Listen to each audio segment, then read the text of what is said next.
Let's talk about it.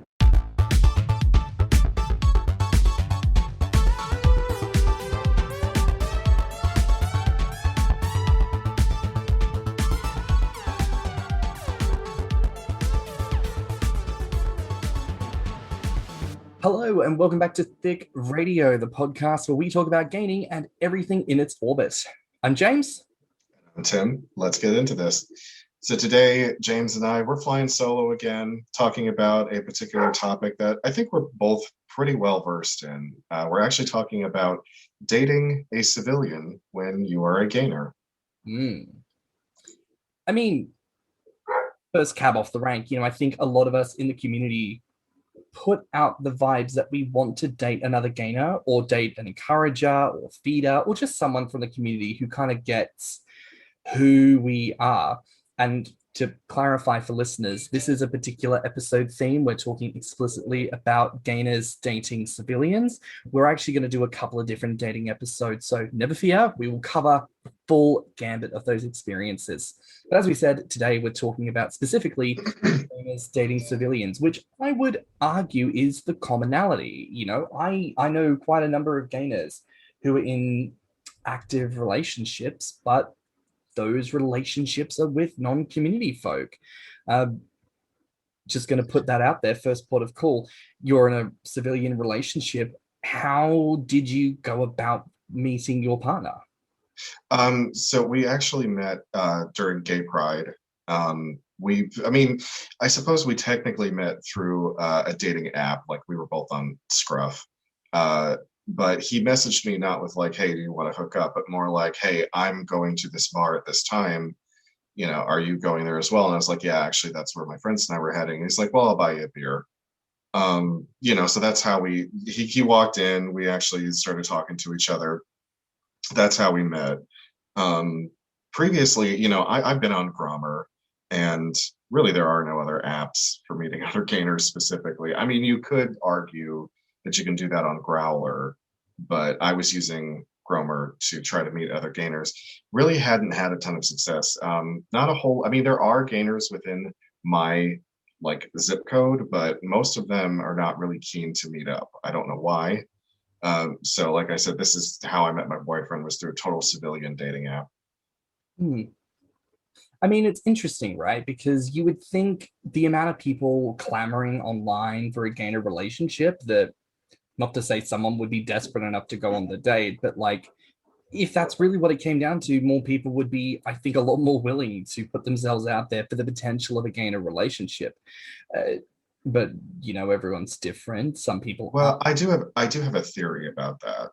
About why there are a lot of gainers in certain cities, but a lot of them are not very keen to either meet up or, seek out another gainer within their area code. I have found, when I think of my community here in Cleveland, we're not a huge city. We're big, but we're not like a gigantic city like Chicago or New York or Miami or even Dallas. We are a large city, but our gay community is still sort of relatively small. And I feel like specifically with my generation, on the older side of the millennials,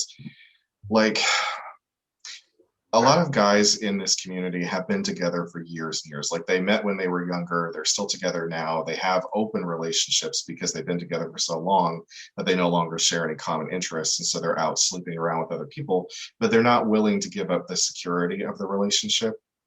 I've noticed that there's a lot of gainers in Cleveland that are partnered off with non-gainers. So they're not looking for something long-term. They're not looking to be with another gainer long-term. They might be willing to step out and do some gainer-related kink stuff, but they don't want to replace their current relationship. And that could be what's going on in a lot of other cities. It's I kind of feel like gay men, and I don't know if this is too general, if this is too much like a generalization, but maybe it's just humans in general are afraid of being alone. And a lot of people think that being a gainer is such an isolating thing because it's so subversive to what society expects of us that they fear they will end up alone. So it's better to find someone and stay in that relationship, even if you're not happy anymore, because God knows I know a lot of gay men that are partnered up that are not happy together. but that security of like not being alone outweighs the potential of finding, you know, another person to be with. I mean, that speaks so much to like our world culture and the obsession with love. I mean, I've mentioned this before, I think on a chunky chat, so listeners, I can't quite remember. There is a Scottish comedian named Daniel Sloss who's fucking funny, very big on the dark humor. And he has a special on Netflix that's very worth checking out. It's called Puzzle. And he tallies because the focus of the show is on relationships and the sort of farce of the fact that a lot of us are miserable and in these relationships. And he's requesting people, if you've listened to this show and it has inspired you to break up with your boyfriend or girlfriend, your husband or wife of no matter how many years, I want you to message me and let me know. And when he was touring and talking about this show, he had a running total that was updating every single time, going, yep, I've now broken up over 150 relationships. And all the hosts are going, wow, are you really proud that you're like breaking up love? And he's like, but they weren't in love. That's the point. If your relationship with someone is so fragile that you listen to a comedian making jokes about love, makes you sit there and go, my relationship is a joke, then you didn't have a strong relationship. And in one of the interviews, he turns on the person and he's like, for someone to really have an issue with that suggests to me that perhaps something I might have said in that special resonated with you. And maybe you're not wanting to acknowledge that your relationship is not the strongest. And then it was the whole audience going, oh, like fully being called out. But it's the truth. You know, I fell victim to this too. My ex-husband and I, we were together in total for 12 years, right? I met him when I was 21, and I gave this man pretty much all my 20s. I was ready about to give him all my 30s, but I was unhappy for such a long time. And I was also one of those people who was like, well, it's better than being alone, until it dawned on me one day, like, why torment yourself with a relationship that's not working, that where you're unhappy, where he condemned my fetishes and made me feel belittled and like I was some kind of freak. It's like, why am I putting myself through this? Like, what is this fear of being alone? What does it really mean? Sure, there are times when I don't like to be alone in my house, just because there are certain times a day that I don't like to be alone. But there's like, I can handle that this looming thing of loneliness that everyone seems to be afraid of. Like, it's you got to get past this fear you have, because what is the point of making yourself miserable? Well, I think, like you say, it is that fear of loneliness. But, you know, when you think about it, it is baked into us from the time that we're young. I mean, one of the biggest examples that people love to use when it says, oh, gay is inappropriate for children, we'll point at Disney films and say, Snow White was fucking passed out and he snogged her and it woke her up. First of all, rape.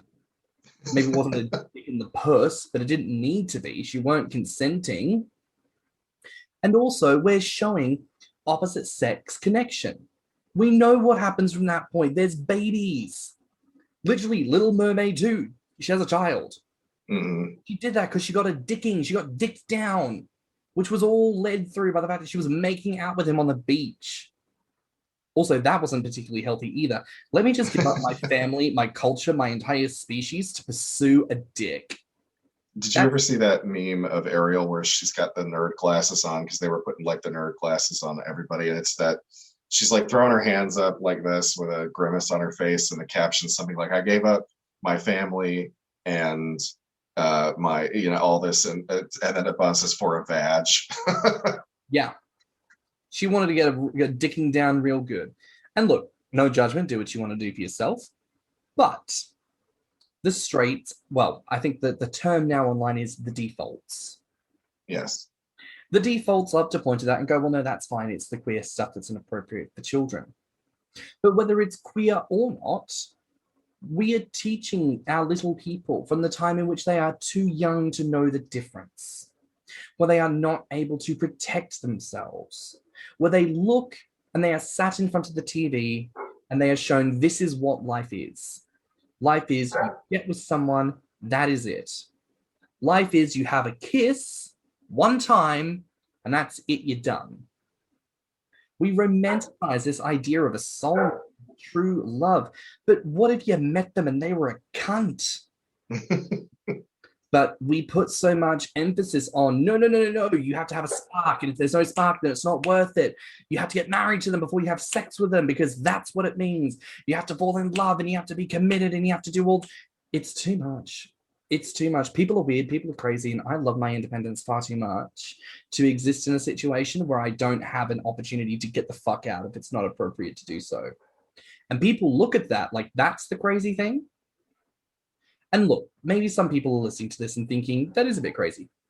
I am ginger, just to put that out there. And a Scorpio. I mean, all the chips are stacked against me.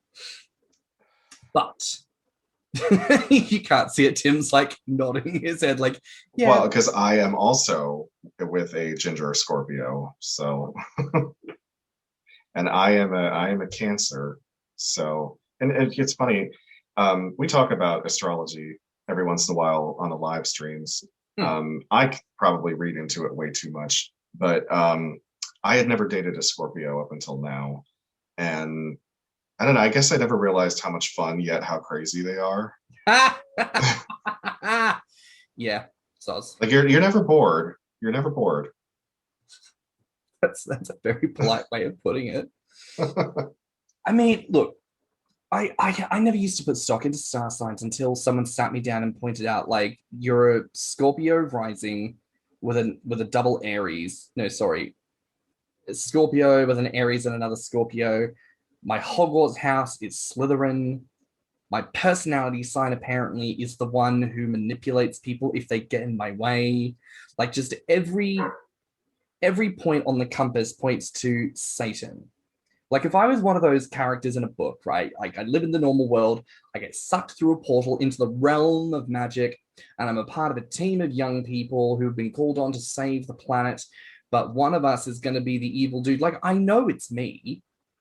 I know I'm the anime character who'll get led to the dark side and rally against the good guys. But in the second season, I become a good guy and come over to that side, and I become like the 2IC or something like that. It's funny you say that, because like when I think about that, like if I got pulled into a situation like that, what kind of magic would I end up studying or being predisposed to? And the altruistic side of me would love to believe it would all be like clerical magic or healing magic, but honestly, I'd probably become a necromancer. Yeah. I know you. You demon bitch. Which is kind of the opposite of everything that, like, I mean, I'm a nurse, for God's sake. My whole thing is to preserve life, and yet I would probably, become a necromancer and raise an army of the dead. Not to conquer the world, but to defend myself. But I mean, you think about it, you're not putting anyone alive in harm's way. And most mythical ideas about necromancy suggest that they don't feel pain. It's not even the soul bound to the body. It's just a husk, powered. That's true. Magic. So you're literally just, it would be no different than putting a brick wall up in front of you. But a brick wall can't do much. You're using a wall that can do a little something before it pieces. You know what I mean? That's true, yeah. I don't know.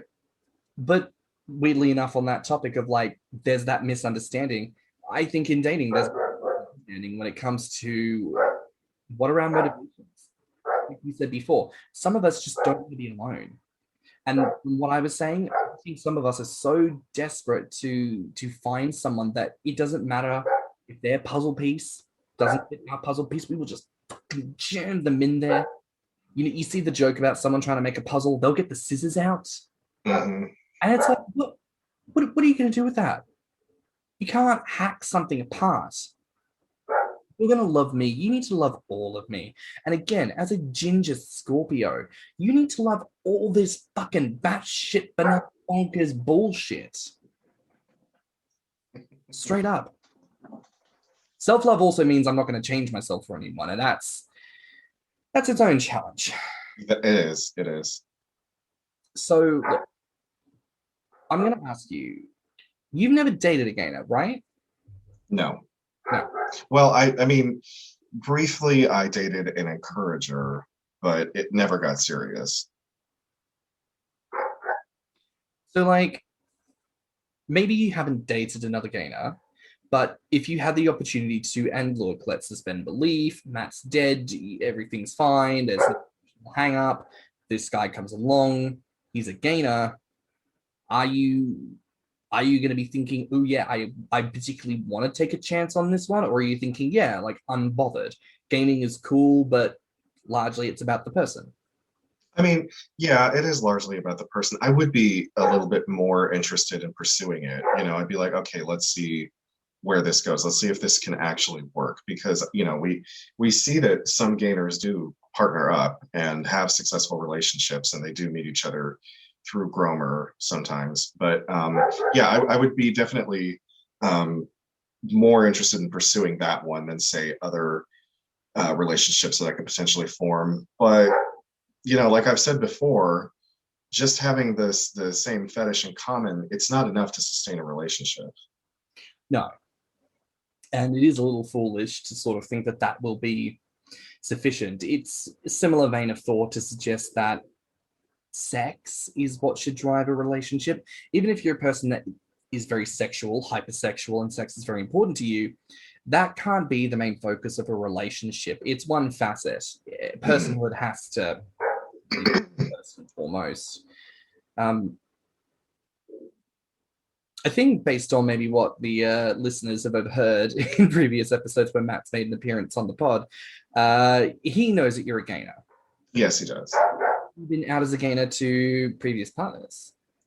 Well, my ex-husband knew about it only because he went snooping and went through my computer and found a bunch of images and asked me questions about it. And at first, I kind of played it off like, well, it's just in fact, I don't even know if I explained it properly to him. I think I just flippantly said, it's a thing, don't worry about it. But he wouldn't let it go. And so eventually he dragged it out of me. And he was disgusted. He could not believe that anyone would be into something like that. And yeah, proceeded to treat me like shit about it. So. What an asshole. Yeah.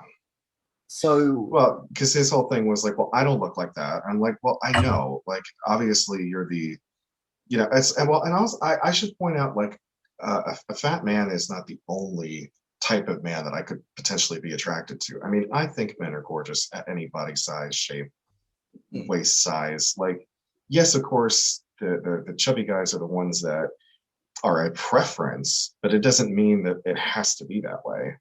Yeah.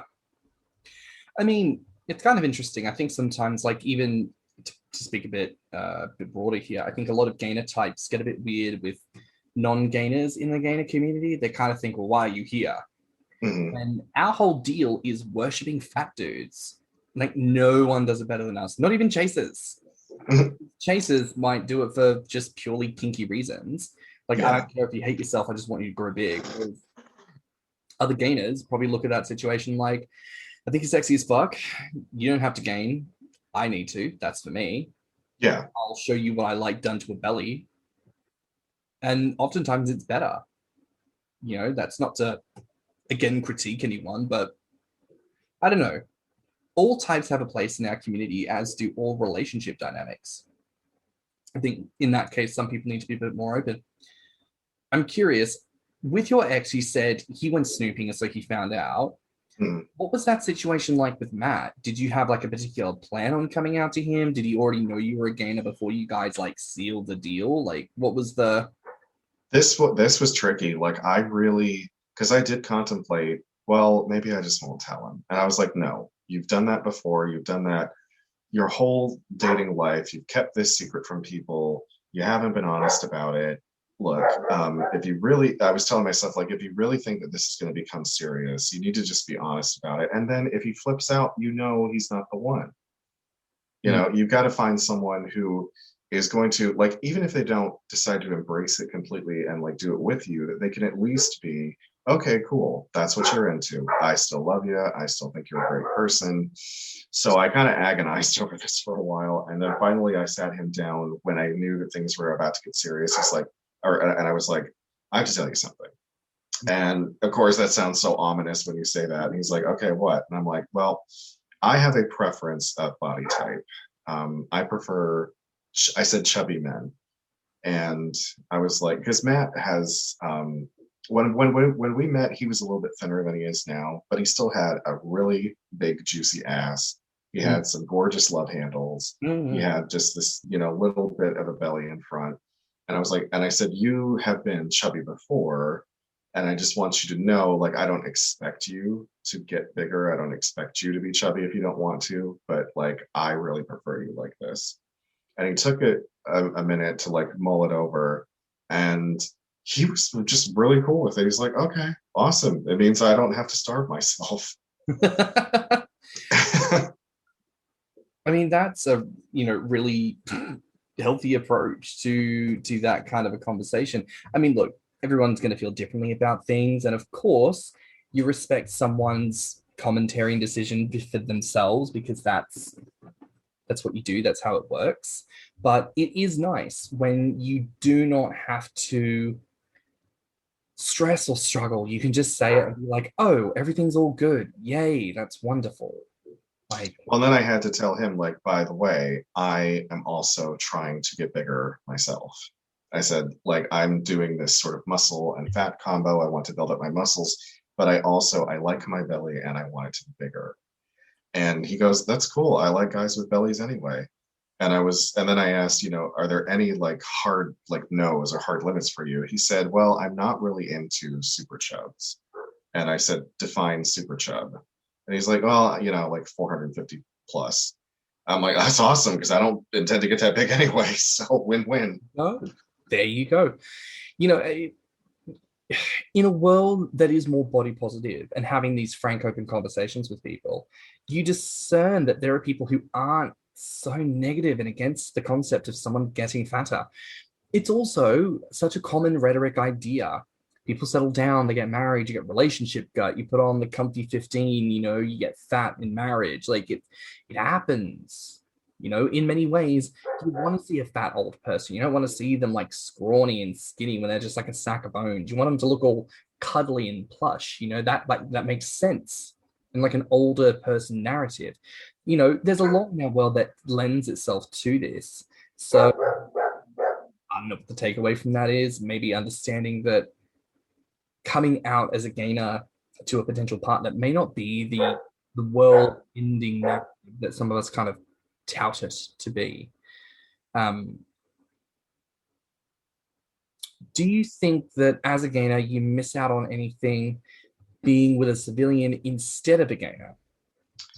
I suppose the only thing that you're really missing out on is like, if your partner is also a gainer, they totally get it. Like they are, like if you want to pig out one night, they're going to probably do it right along with you and cheer you on. And, there are some things or situations that would probably pop up if you're dating another gainer that like, I don't know, I guess only the two of you would understand, like outgrowing your clothes and like, your partner's, noticing that you're both getting bigger, like you're popping the buttons off of some of your shirts or you're tearing through the seat of some of your pants. Like if you're with a civilian, they may not point that out to you, or they may not like go, oh, that's so awesome, babe, But I think that it's not so much that like I don't absolutely have to be with another gainer in order to enjoy this journey. Like Matt encourages me emotionally, if not like to actually eat more. Interesting. Sort of like he takes that effort as a non-gainer to be like, I kind of get a sense of maybe some of the things he might be after, and it's something he's willing to put out there as something intentional for you, which is very, very good. Many gainers online seem to seek out a gainer or encourage a partner, but what is the likelihood of finding someone to partner with? Maybe this, by the way, maybe this is a question that's going to be better for people who are exclusively dating other gainers, because maybe they can speak to that experience more for themselves. So this is probably a question we're going to want to repeat just for the listener's sake. But from your perspective, your dating history. Well, as many, even though Grommr touts the number of people online that use the site, think about that number. It's a pretty small percentage of the population. How many billions of people live in the United States? How many millions of people live in the United Kingdom? Like that is it's probably less than 10%, you know. That's really, really small. So like the likelihood of finding someone um, that you can date, yeah, you can try Grommr, but if no one's responding to you or they're already partnered up or whatever, finding it out there in the world, I'm going to be honest, it's kind of slim. It really is.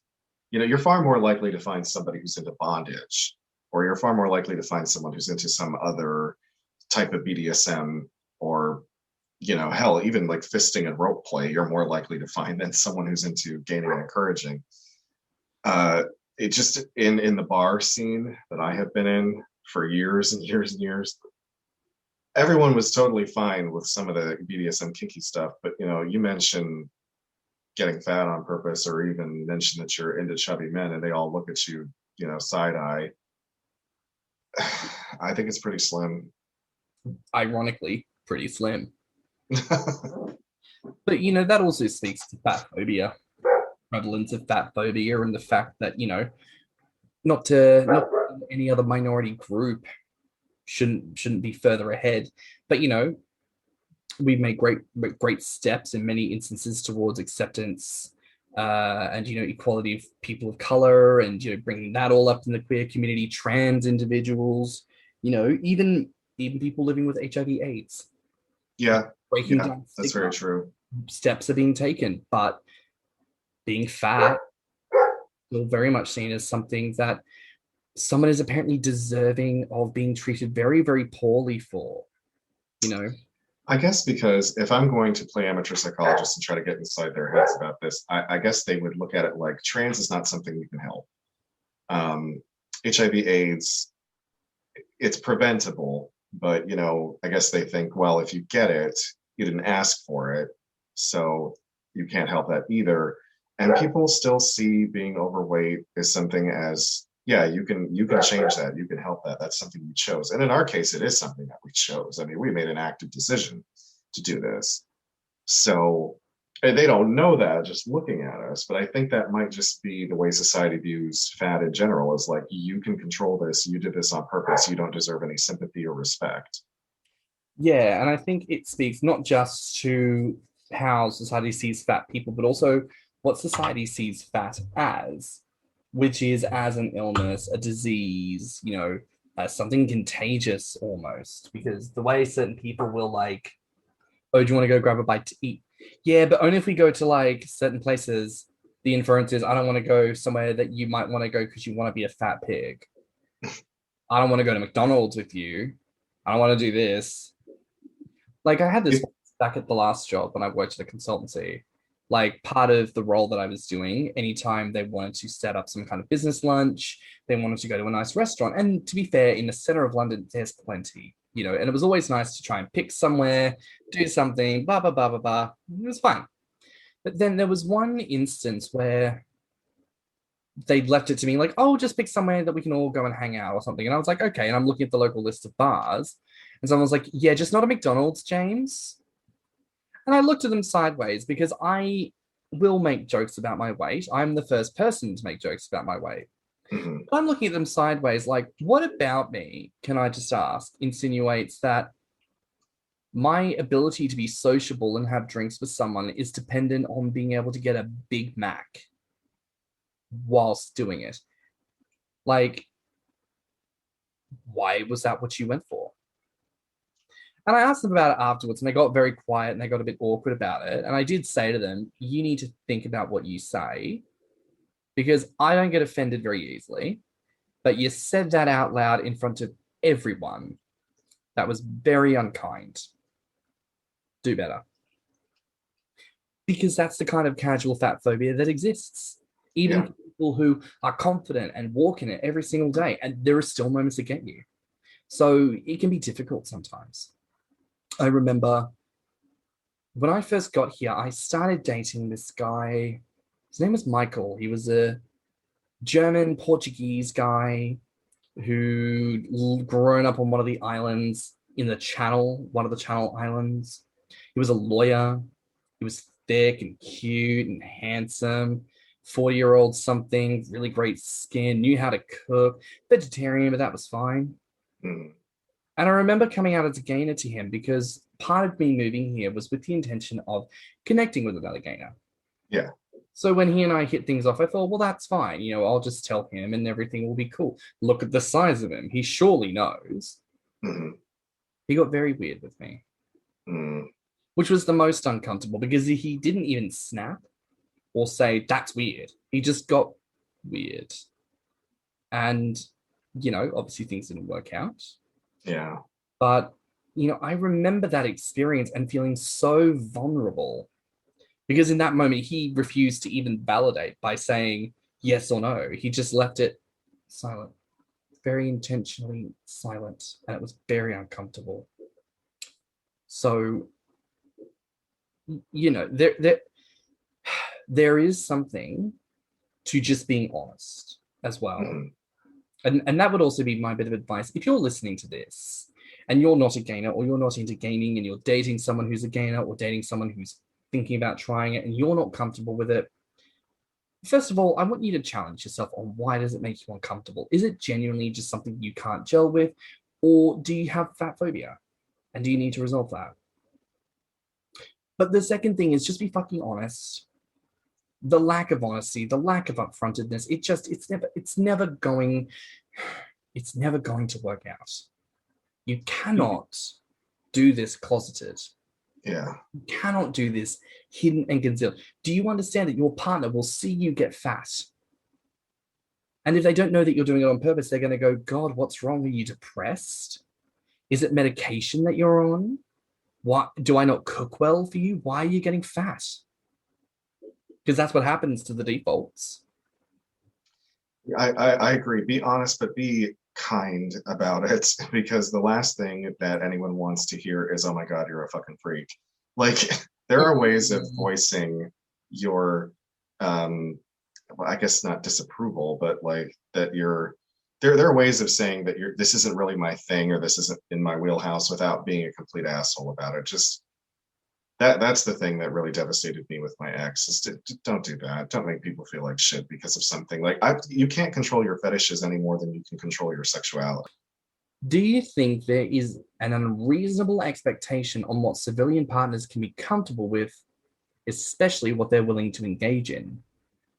Yeah, well, unreasonable expectations. I mean, so if you are a gainer and you're dating a civilian, and let's say that you just recently let them know that you're a gainer, I would not jump out guns a-blazing unless they seem really keen. But like, if they're kind of like, oh, okay, well, explain it a bit to me, like sit them down, let them know what it's all about, but don't expect them to immediately jump on a like gainer cruise, or don't immediately expect them to go to a Grommr or to expansion, or, you know, all of a sudden, like, don't come home with like 6 bags of fast food and go, okay, it's feeding time. Like, don't. Sometimes you got to ease people into things. Now, if they get so keen and interested in it that they are like gung-ho about it, then I guess you've won the golden ticket. But otherwise, you know, don't just start foisting all of the things that you want onto them, because they may not be comfortable with it. I mean, you think about yourself in any other situation. Let's say it's feet. Let's say it's fisting. Let's say it's scat. You know? But there you go. You know? Yeah, they didn't see my reaction to that. I'm not shaming it. I'm just like, that's kind of a hard no for me. But that's okay. But it's that respect thing. If someone comes up to you and says, I have a scat fetish, you cannot mistreat them. You cannot be nasty to them. Because if someone did that to you for your obesity thing, you would go away and feel awful about it. Yeah. And you'd speak to all your community friends and say, weren't they nasty because they weren't respectful of my kink and fetish? Same shit, bitch. Yeah. Just on the other foot. Be kind. Be respectful. Give grace. And also don't put your expectations, like you were saying, don't put your expectations on before you know what's going on. Don't project the fantasy of the feeder boyfriend if he's not a fucking feeder. Don't do that to people. It's gross. Honestly, I know people say things like, it's 2021, we shouldn't be doing this, but like, people are like that anyways. But seriously, it's 2021. You know how to not be a shit person, so just pull your finger out and don't be shit. What is the one thing you would want listeners to understand about your relationship? So it may not be the ideal, where I'm with another gainer or an encourager or a belly fetish person, or anything adjacent to that. But it's a genuine relationship. I love him, he loves me. We respect each other. We respect the differences that we have. We don't let those differences tear us apart. And we are we communicate, and that people, it's a cliche when people say, oh, communication is key, but it's the truth. Because the more you keep things from people, the worse it's going to get, because secrets fester and things get uncomfortable. And I don't ever want to go back to the kind of relationship with my ex. I know that I bring him up a lot, but the reason I do is because I have a lot of PTSD left over from how toxic that relationship was and the kind of things that went on. It's like, I don't want to ever go through that again. So communication is going to be, even if it's difficult, because there are conversations that are really hard to have, but they have to be done, because I've been there and done the opposite of it, and trust me, you don't want to do it. I mean, ultimately, you're not wrong. Communication is key, and people say it because it's true. And like when you bring up a painful relationship, there's always a lesson to it.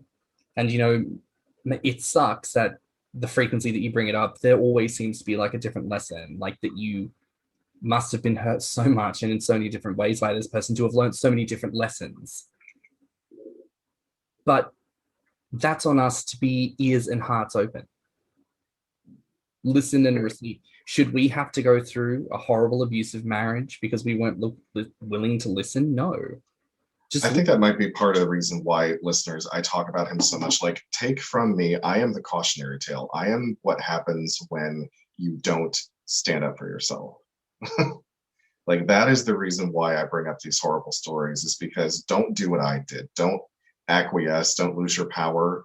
Don't silence yourself just for the sake of peace, because that's what I did for 12 years, and I was miserable.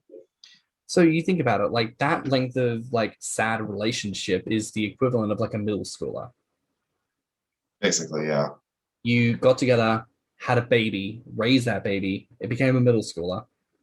Like that's a long time.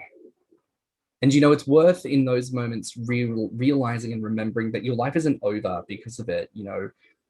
Did you lose years? Sure. But it took you as long as it needed to take you to realize and to do something about it. We're all different. I can listen to that and acknowledge that I myself am someone who is too loyal. I am loyal to a fault, because I will stand by the side of my man, even if he hurts me, even if he hits me, which I have done before. It's a problem. I have as well. And it's so important that no matter what your proclivity is, that you own your power and know that you are worth it. If you're the kind of person where a gainer is the only thing that's going to do it, please do not ever settle for a non-gainer. Love yourself enough to persist and find the person that you want. And if you're amenable to someone who's not a gainer, do that. Don't be shitty when they're not a gainer. That was a lesson that I had to learn with Matt, because, like I said, I had all this PTSD left over from the toxic relationship, that I let that carry over into my relationship with Matt. And I was really like afraid sometimes to mention some aspects of the fetish, or just, mention that, like, friends that I would meet up with sometimes, like, they were also gainers, or my feeder friend from Indiana, even to talk about that. And it was like, I had to sit down and realize Matt is not my ex-husband. They're two completely different people. They have two completely different points of view on things. Whereas my ex-husband was a very selfish, self-involved, I will love you only if you meet these conditions. Matt loves unconditionally. It's, I love you in spite of anything else, and that was a hard lesson for me to learn. Like, I'm still kind of grappling with it. And sometimes I will bring that up to him, like, say, we are going on a cruise in January, right?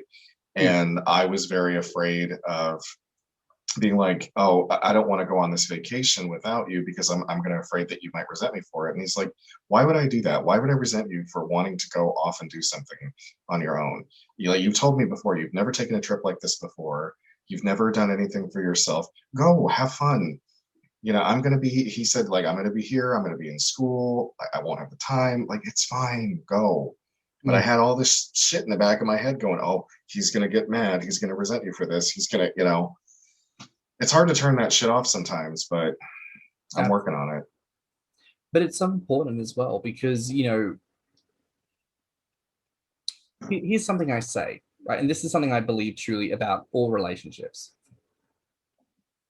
Your life is walking a forest road where you cannot see shit to the left or to the right because the trees are so dense. You can only see the path ahead. And as you go through life, you will find forks in the road. Sometimes there's a split with 2, sometimes there's 3, sometimes there's 1,000. Don't matter. Your job at that point is to assess each road, pick the one that works best for you, and walk on down. Now, as you walk on this road of life, every now and again, you will notice that you walk past a certain point where another path will converge onto yours. And you can't quite see where it connected, but somehow it connects. And as you're walking on that path, at some point, someone will actually come to walk beside you. And we all age at the same rate. They're moving at the same rate as you on that path together. And at some point, you will come to another fork in the road.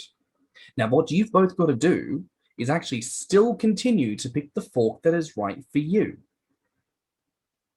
And if those times happen to be the same, then that's lovely. You picked that together and you get to move down it together. But if those are not the right ones for you, then you need to take different roads. And you cannot know if your paths will converge again. But so long as you take the path that's right for you, you get to reflect on the fact that for a time in your life, you shared a journey with someone who walked side by side with you on your journey. And you know that the only reason you split up is because they went off to do their thing. What if you're with someone and them doing their thing means they're going to get a higher education to go and kick ass in the world? You better fucking love and support them for doing that. Oh, but it means we've got to break up. Yeah, so what? That journey isn't for you. That journey is for them. If you love them, you think you're supposed to love them, then you would love them no matter if it means you guys have to split up. Splitting up sucks because it fucking hurts to be away from the person you love. You actually love them as much as you profess that you did. You would pick it every goddamn time for their betterment and for yours. Because if they're off doing their own thing, you're walking on your journey, you're on your path the way that you should be, you encounter someone else. They look back, they're not getting mad at you because you're no longer together. What they're doing is they're reflecting on the journey that you had together, going, well, that part of our lives was great. I know he's a wonderful person. He's off doing his thing. And look, he's met someone else who's also wonderful, who's on that journey with him. I love him because he's an incredible person. And they're now with someone who was also on that journey with them. Like, breakups don't have to be, they were a fucking abuser. Sometimes they are. Tim and I are examples of that. And I think some of our listeners out there are as well. But sometimes you break up with people because you're just going in different directions. Sometimes you break up because you want different things. Sometimes you break up because you're just not the same people you were when you got together. They're all valid reasons, and they're not more sad because, oh, it wasn't as powerful or you didn't see it coming. Like, no, they're actually reasonable. Humans are like 99 or whatever % water. Changes in our literal nature. Yeah. How can we be surprised that our high school crush grew up to be someone completely different? How can we be surprised that subjecting ourselves to new people and experiences and situations could possibly change us or have an effect on us? Sometimes I think we choose to be so ignorant of the fact that we ourselves are changeable, that we are not permanent. We are in a constant stage of transition. And honestly, as gainers, we should be clued into that better than anyone because we are literally always transforming and changing. Every single day we get fatter is a new aftershot in the before and after category. Why do we hold so strongly that certain things need to be constant and the same? And it's because your very first point, people are fucking. I want every listener to do this. I want you to take a minute to challenge yourself. If you are with someone right now, why are you with them? And I genuinely mean it. Why are you with them? Is it because you see something great in them and you want to share your life experience with them? Or is it because the thought of going to bed alone drives you insane? Are you with someone because you want to challenge them on days when they're not acting their best? Are you with someone because you see how great they could be and you want to take the opportunity to tell them when they're being shit to help them get better? Or are you with someone because the thought of being without someone terrifies you? So that when they act up, say something racist, say something problematic, lay hands on you or someone else, raise their voice, punch a wall, you forgive them for it. You need to check your motivations and you need to check what you have in front of you. You will not lose any more life if you make a change the day you realize you need to make a change. But from that day, every day that you choose not to make a change is a day you lose. Because from that day, you could have done something, but you didn't. And I apologize to everyone for going on a bit of a powerful tangent there, but that was good. That was deep. That was, we got pretty deep there. You know what? That's relationships. You know, and to put it out there, you and I are in a relationship. It is a business relationship. It is a friendship. There is love. It's a platonic love. It is a brotherly love. There's also that intimacy because you and I look at each other and give compliment to each other's bodies and build each other up that way. You don't need to be in a relationship of a dating variety to have that and have something kind and supportive and brilliant and life-changing. You can have that today just by investing in the people around you. And maybe we're not talking about friendships here, but that's also worth considering because it's worth asking. The person you're with, are they someone you actually want to be in a committed relationship with, or are they just a glorified friend you have sex with? Like, I think your soulmate can be your best friend. I don't think that your soulmate is necessarily the person that, I mean, if you believe in the concept of soulmates, I don't think it has to be someone that you're romantically attached to. It can be a friend. It can be a family member. You know, like it doesn't have to equate with sex. That's again all that Disney shit that we grew up with. That's like, oh, your soulmate is the one that you're going to be romantically linked to, and you'll ride happily off into the castle in the clouds bullshit. Yeah, that's not real life. There's something to be said as well. Queerness sets us free from cishet normativity. Queerness says you can be polyamorous and be completely valid. Queerness says you could be a fucking cum-guzzling slut and you are still fucking valid. Queerness says you could be asexual, aromantic, and still be completely fucking valid. Queerness says you can wait until you have a connection with someone before you get down to the business. Queerness says you can be attracted to one or multiple. Queerness says you can do any fucking thing you want to because so long as it is consensual and understood by all parties involved, then you are golden and you represent the best of us in that moment. For civilian listeners, what do you want them to understand about your needs and perspective as a gainer in that relationship? I think we just need your understanding. Like, we don't want judgment for it.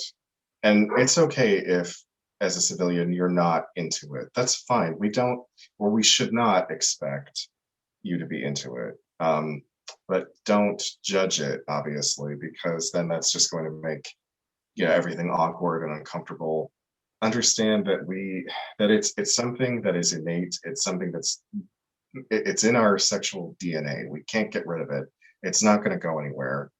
I just be open-minded about it. Even if you never ever participate in it.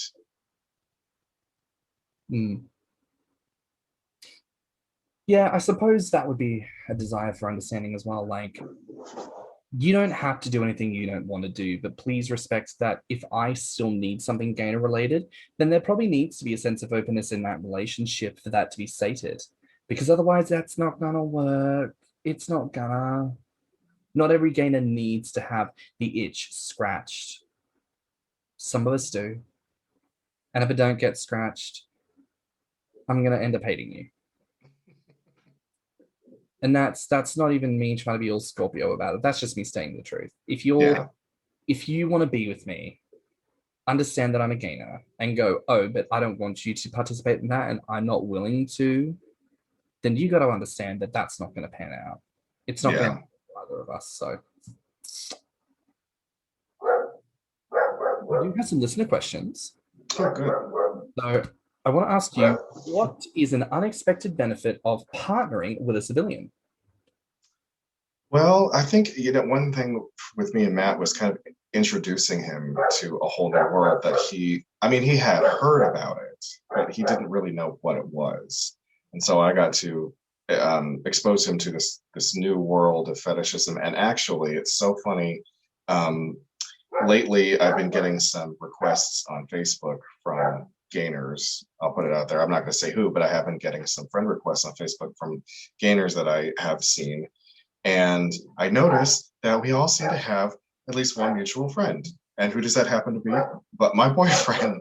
Oh. And I pointed it out to him. I was like, do you know how many gainers you're friends with on Facebook? And he's like, oh, they are? Oh, I guess.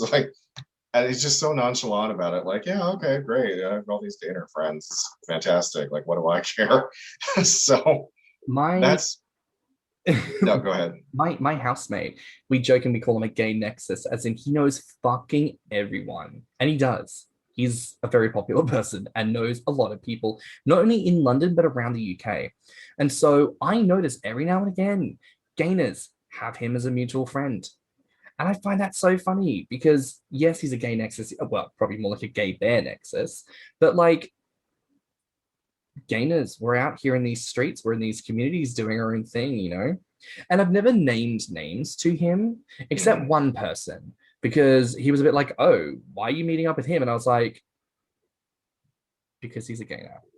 And he was like, oh, is he really? I was like, yes. So there you go. Another unexpected benefit, and this probably isn't, for everybody, but this is just something that Matt did for me. He's actually been pimping our podcast.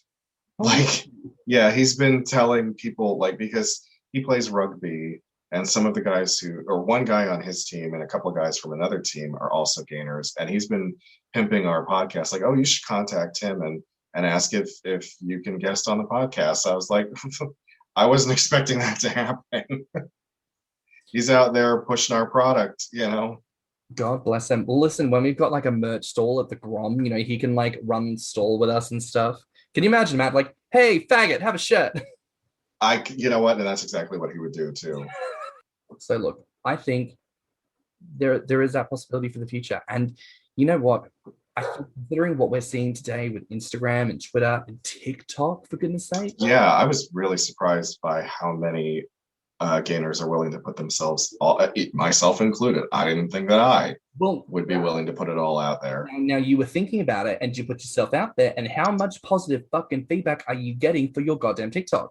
I know, and I've only gotten one negative comment thus far. I know that will change as the TikToks get more and more views. I'm ready for the hate comments to start happening, but I've been pretty lucky. I think the future's bright.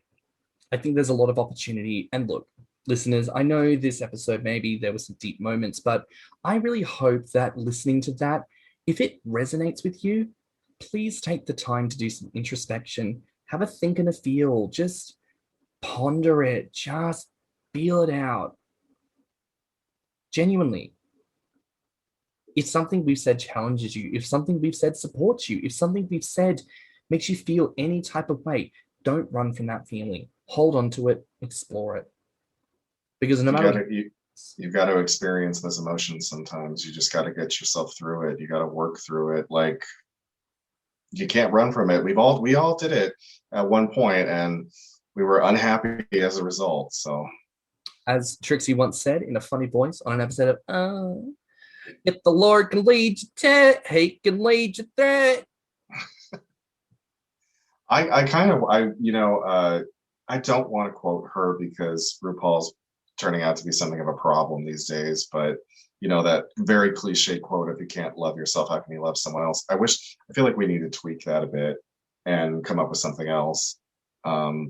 Just because, she's not exactly the positive role model we all thought she was. No, some issues there. None the least of which is excusing blackface, but judging H&M on the main stage. But that's fine.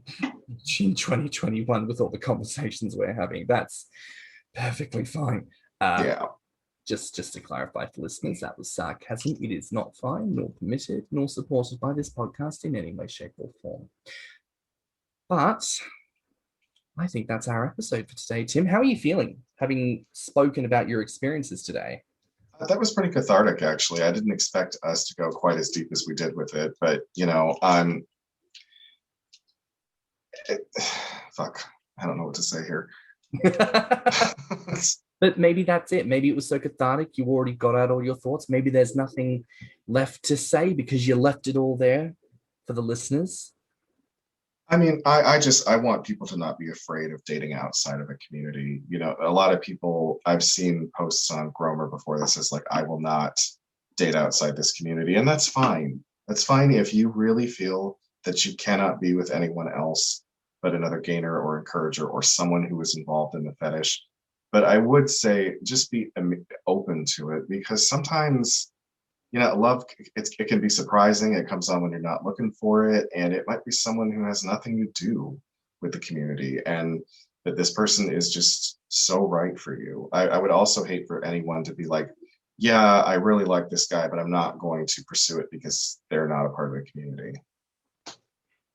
Yeah, I think if there was one comment I would want to leave people with, much in the similar vein as the deep comments from before, explore yourself and know yourself. Don't just repeat rhetoric about what you believe about relationships because it's what other people say.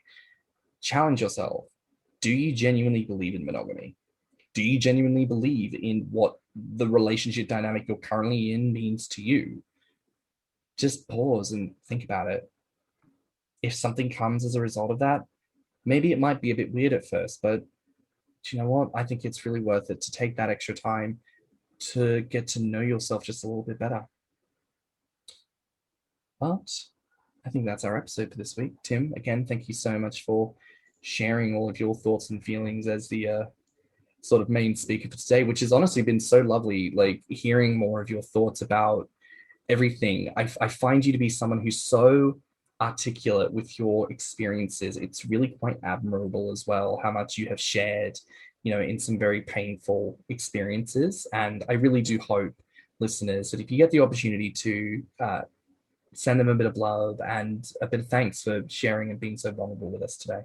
Well, I've always said I'm an open book. Like, there's nothing that's off the table. I'll tell you, because what do I have to lose? I mean, I've been there and done some insane shit. And just like I told James, someday I will sit down on a big boy chat and like tell you the entire sordid story of my life.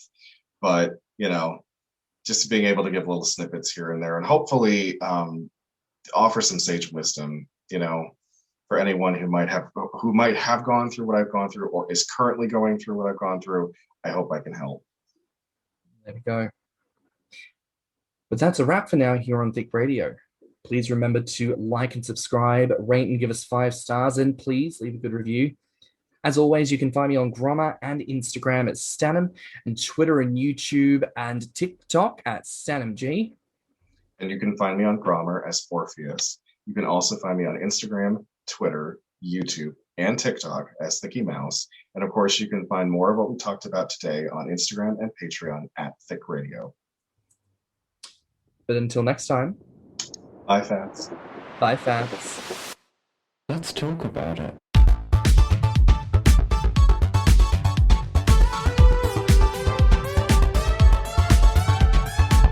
Thicc Radio is a Patreon and Anchor app podcast produced by Stannnum and Thicky Mouse. Mixed and mastered by stannnum. Our artwork is provided by Lokitsu. Our theme song is provided by Spotify.